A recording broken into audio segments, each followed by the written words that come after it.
सर्वे भवन्तु सुखिनः सर्वे सन्तु निरामया सर्वे भद्राणि पश्यन्तु मां कश्चित् दुःखभाग् भवेत्। भारत माता की जय।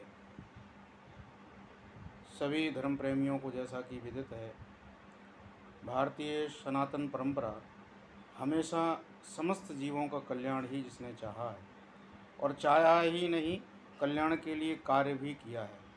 भारतीय संस्कृत परंपरा की एक एक बात विज्ञान से और मानव कल्याण से ओतप्रोत है।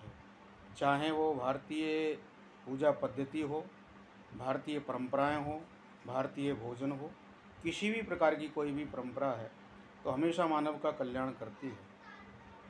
तो मैं सभी लोगों से निवेदन करना चाहता हूँ कि मैं वैज्ञानिक तो नहीं हूँ, पर हाँ, भारतीय संस्कृत परंपरा का एक संवाहक जरूर हूँ। और ये मैं निश्चित मानता हूँ कि मेरी भारतीय संस्कृत परंपरा जो है, प्राचीन भारतीय परंपरा है, पूर्ण वैज्ञानिक रूप से है। पूर्ण वैज्ञानिकता इसमें भरी हुई है। आज जैसा कि सबको विदित है, कोरोना नाम की महामारी भयंकर रूप ले चुकी है। अब इतनी भयंकर हो गई है कि लोग बता रहे हैं कि वायु के द्वारा बड़ी प्रभावित हो रही है और लोगों को अपना शिकार बना रही है।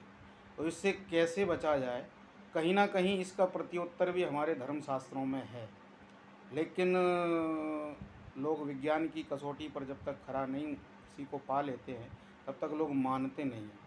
बहुत सारे लोग हमारे धर्म ग्रंथों को पूरा आडंबर बताते हैं, लेकिन ऐसा नहीं है।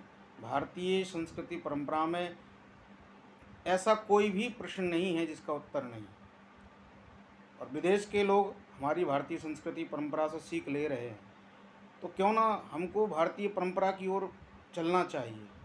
कहीं ना कहीं मेरा ऐसा विश्वास है, इस कोरोना नाम की महामारी का इलाज भारतीय परंपरा से ही मिलेगा। और वो परंपरा कौन सी हो सकती है, ये मेरा निजी विचार है। जैसा कि मैंने अनुभव किया, जितना मैंने धर्म ग्रंथों में पढ़ा, आजकल सुविधा है तो मोबाइल के माध्यम से गूगल पर भी सर्च किया, तो मैंने एक पद्धति बहुत अच्छी जो समझ में मेरे आई है, वो है हवन की परंपरा।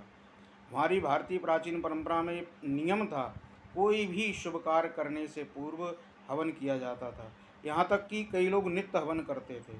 उसके पीछे वैज्ञानिक कारण क्या था? कुछ ना कुछ कारण तो रहा होगा, क्योंकि हमारे ऋषि मुनि ऐसे ही तो किसी परंपरा को उन्होंने किसी कार्य को परंपरा नहीं बना दिया है। तो उसके पीछे बहुत बड़ा कारण था। यज्ञ करने से, हवन करने से वायुमंडल शुद्ध रहता है। तो मैं नहीं कहता कि आप भारतीय परंपरा को मान करके ही यज्ञ करें।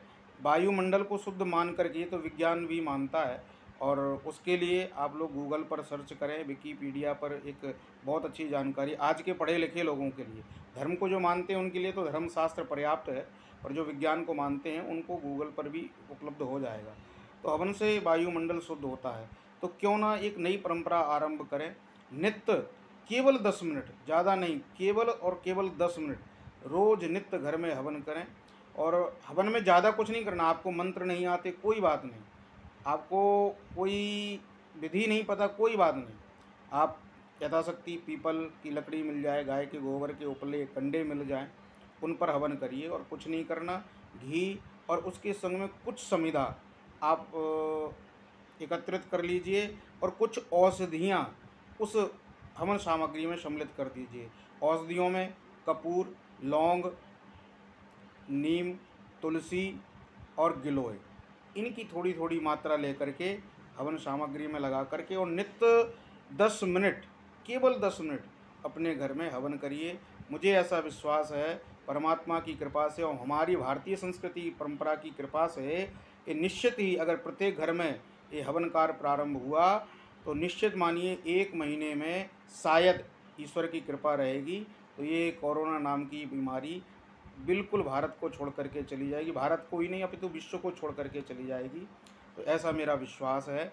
मैं फिर कहता हूँ, मैं वैज्ञानिक नहीं हूँ, पर भारतीय परंपरा का संवाहक जरूर हूँ। जय श्री राधे, जय श्री श्याम।